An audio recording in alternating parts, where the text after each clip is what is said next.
pengalaman saya membentangkan kajian sehingga ke peringkat antarabangsa. Sebenarnya dengan rendah diri ingin saya nyatakan bahawa saya sebenarnya masih belajar, ya, masih baru untuk mengenali dan memahami budaya sekolah amanah. Tetapi apabila terpanggil untuk berkongsi pengalaman saya di peringkat antarabangsa, saya akur. Okey cikgu, boleh saya mulakan sekarang? Boleh cikgu? Boleh. Boleh ya. Okey, sekiranya saya tertentua ya bukan ya, sebab line di sini pun tak begitu bagus. Saya backup dengan 3 telefon, takut dia terputus lama ya. Okey, saya akan mulakan dengan sesi perkongsian pembentangan kajian tindakan dan kajian penyelidikan ya yang telah saya buat sehingga ke peringkat antarabangsa. Memang masa jimat lah ya. Yang kedua ni, bila kita menjadi guru cemerlang, kajian tindakan dan kajian penyelidikan tu merupakan kunci utama ya, kunci utama untuk seseorang guru tu meneruskan kerjaya sebagai guru cemerlang. Kerana apabila kita dipantau oleh jemaah nazir, memang dia akan tengok dulu kajian tindakan dan ataupun kajian penyelidikan yang telah dilakukan oleh seseorang guru. Oleh sebab itu, ya, kerjaya sebagai guru cemerlang ini mencambahkan, ya, menjadi pemangkin kepada saya untuk meneruskan ya kerja-kerja saya lah yang tugasan saya melakukan membuat kajian tindakan ataupun kajian penyelidikan. Okay, jadi inilah saya share lah ya, saya share inilah pentadbir yang banyak membantu dan menyokong saya selama 20 tahun ya, selama 20 tahun. Okey, yang handsome berbaju hitam ini adalah pegawai pendidikan daerah Sarike, Encik Lau Nitung. Dan yang berkemeja hitam, berkemeja putih ini adalah pengetua SMK San Anthony, pengetua cemerlang Jusasi untuk iaitu Encik Vincent Leong Shao Chuan. Jadi dua orang individu inilah ya yang banyak selain daripada keluarga ya, banyak membantu saya, banyak memberi sokongan kepada saya sehingga saya berjaya ke peringkat antara bangsa ya. Okey. Tentu ya, tuan-tuan dan puan-puan tertanya-tanya bagaimana saya sebagai seorang guru kerdil, guru biasa dapat peluang membentangkan kajian sehingga keluar negara ya. Sebenarnya ini bukanlah peluang yang sangat mudah ya, sangat mudah dan banyak rancau dan duri yang terpaksa saya hadapi. Okey, sekarang muka saya nampak hidung dan dahi je. Okey, sekarang dah nampak keseluruhan muka saya cikgu-cikgu, audien. Nampak full dah comel. Nampak full dah ya. Sorry. Okey, jadi bagaimana saya mendapat peluang membentangkan kajian adalah, kalau cikgu tengok di sebelah kiri ya, saya bermula dengan apa? Warna ungu ini adalah kajian tindakan. Kajian tindakan merupakan akar, ya, merupakan asas untuk saya membuat kajian penyelidikan dan seterusnya membentangkannya di luar negara. Ya, menggalas nama Malaysia sememangnya bukan sesuatu yang sangat mudah. Ya, jadi cikgu-cikgu juga boleh buat. Cikgu-cikgu boleh buat sebab cikgu sudah mahir kajian tindakan. Kemudian kita buat inovasi, ya, kita sertai pertandingan. Kemudian setelah kajian tindakan inovasi, kita teliti lagi setiap permasalahan. Setiap permasalahan mesti kita telusuri satu persatu, cuba mencari penyelesaian dan kita boleh buat kajian penyelidikan. Ya, okey, kajian tindakan dengan kajian penyelidikan adalah dua benda yang berbeza.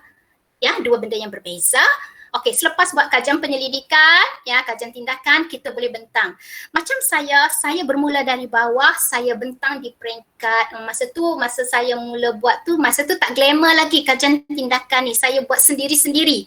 Pihak sekolah tak tahu pun, yang buat sendiri-sendiri dan saya terus bentang di peringkat daerah dulu. Ya, okey, kemudian peringkat lulus daerah, saya pergi ke negeri, pergi ke bangsaan dan akhirnya saya pergi ke peringkat antarabangsa. Ya, okey. Jadi kajian tindakan, cikgu dah mahir buat kajian tindakan, cikgu boleh buat kajian penyelidikan. Ya, okey. Ini beza. Saya tunjuk serba sedikit saja cikgu ya sebab ada masa lebih kurang. Ya, sekarang 4.17 ya.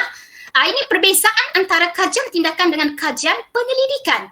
Kajian tindakan ni dia lebih kecil, lebih kecil dan lebih mudah nak buat, ya. Tetapi kajian penyelidikan dia lebih besar dan mengambil masa yang agak lama untuk kita buat.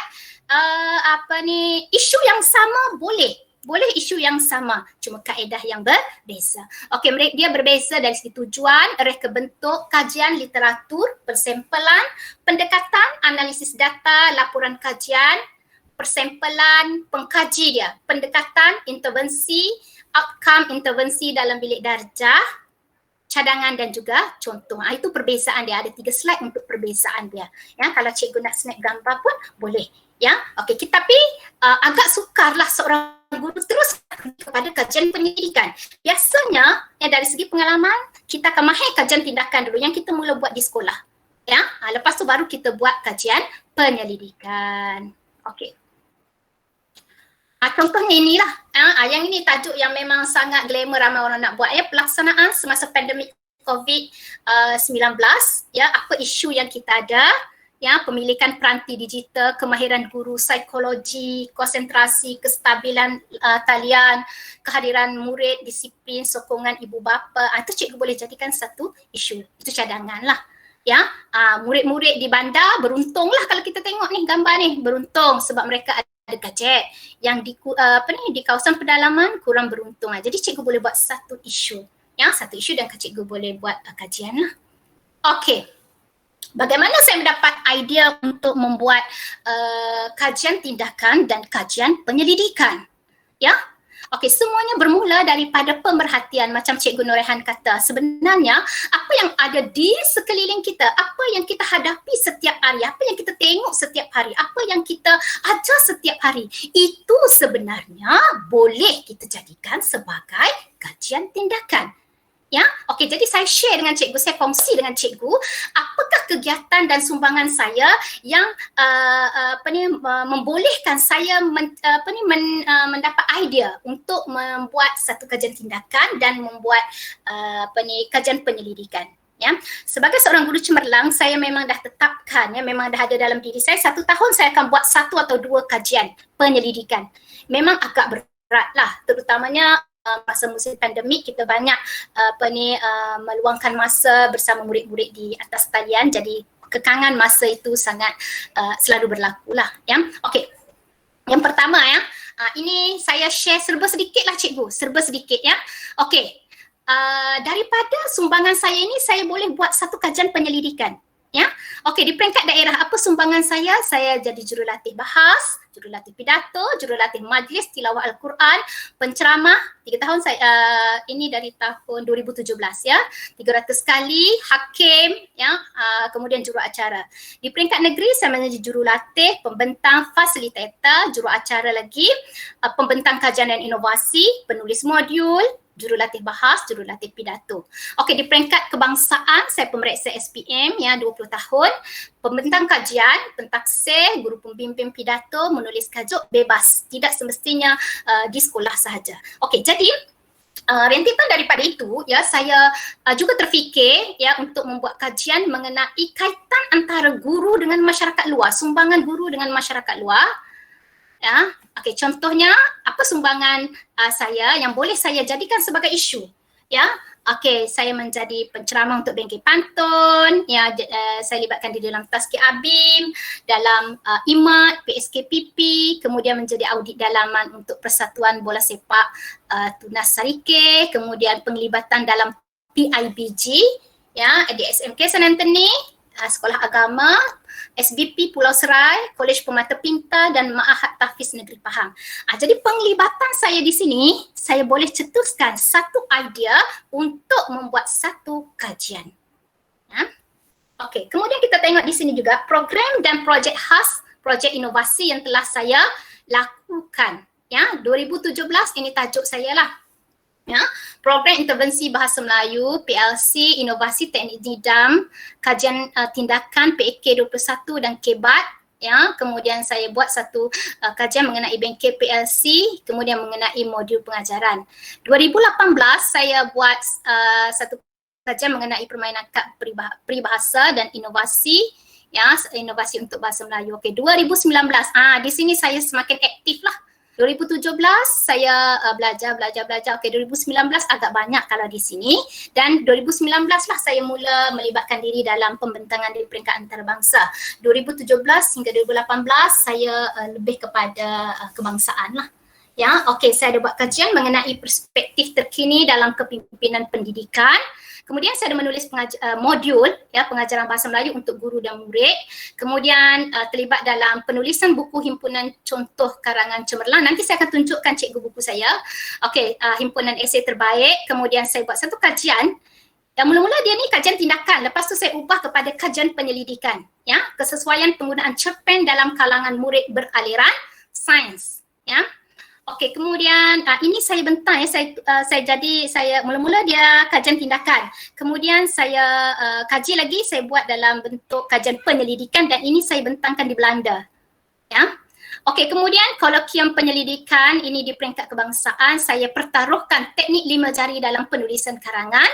Kemudian saya buat satu kajian tindakan lagi, kemudian dan saya upkan dia lagi menjadi kajian penyelidikan mengenai masalah pembelajaran bahasa Melayu dalam kalangan murid bukan Bumiputra di Sarawak. Yang ini saya pertaruhkan, saya bentang di Jerman. Ya. Kemudian saya ada buat teknik puzzle trasia menguasai peribahasa, kemudian PowerPoint menarik menguasai BM, dan teknik baca terbalik untuk menguasai ayat songsam. Ya. Okey, 2020 ya, saya pertaruhkan kaedah dampa untuk menguasai peribahasa Melayu, Pizza Hut bergerak untuk menguasai tata bahasa, ya, dan saya juga menjadi pembentang untuk webinar dunia antarabangsa karya kreatif. Jadi di sini ya, ini adalah apa yang saya hasilkan sepanjang 4 tahun bermula 2017. Ya, bermula 17, 18, 19 dan 20. 2019, 2020 dan 2021 ini saya dah ke peringkat antarabangsa. 2021 saya secara atas talian, dan bulan Ogos nanti saya akan bentangkan satu di peringkat antarabangsa, lagi satu kajian saya lah. Okey, ini saya nak share dengan cikgu ya. Ini antara inovasi. Daripada inovasi ni saya buat satu kajian. Ya, satu kajian permainan dampa untuk menguasai peribahasa Melayu. Memandangkan sekolah saya, SMK St. Anthony, majoritinya adalah berbangsa Cina, jadi mereka agak lemah menguasai peribahasa. Jadi saya buat satu inovasi ni. Okey, saya share laju-laju sikit lah cikgu ya. Okey, mereka sangat seronok. Okey, jadi daripada inovasi ini, saya jadikan dia kajian tindakan. Ya, saya jadikan dia kajian tindakan, dan macam yang Cikgu Norehan kata tadi, kalau boleh bila kita melaksanakan kajian tindakan mesti ada gambar sebagai bukti. Ya, gambar sebagai bukti. Sekarang ni memang apa-apa pun nak gambar sebagai dokumentasi lah. Okey, sekarang kita tengok kajian dan penyelidikan saya ya. Cikgu, adakah saya terlalu laju, Cikgu? Okey je Kak. Okey. Okey ya. Okey. Sebab 4.26 ni takut lebih masa. Okey, dari segi kajian dan penyelidikan, yang ini dah ya, saya terangkan tadi. Okey. Antara aktiviti yang saya tunjangi, yang ini yang berkaitan dengan guru dan juga sumbangan di luar ini, yang ini banyak memberikan idea kepada saya untuk membuat kajian sebenarnya. Apabila saya melaksanakan PLC di sekolah lama saya, kami sangat aktif learning walk dan teacher sharing. Ya, kemudian dua-dua inilah ya. Okey, masuk kelas macam biasalah, saya rasa cikgu juga buat, kemudian perbincangan. Daripada PLC ni sebenarnya kita dapat kupas satu isu sebenarnya. Sebenarnya banyak isu lah, tapi kita pilih satu isu. Ya, sangat-sangat banyak. Okey, kemudian semasa melaksanakan program secara talian bersama guru dan murid, ini lagi banyak isu yang boleh kita timbulkan untuk kita kaji. Ya, okey.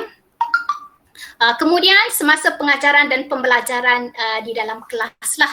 Ya, okey, di sekolah lama saya SMK St. Anthony ni pelajar dia agak aktif dan senang mudah bagi kami untuk melakukan apa sahaja aktiviti yang melibatkan ICT kerana setiap kelas dia dibekalkan dengan satu LCD, satu komputer dan line internet sangat kuat.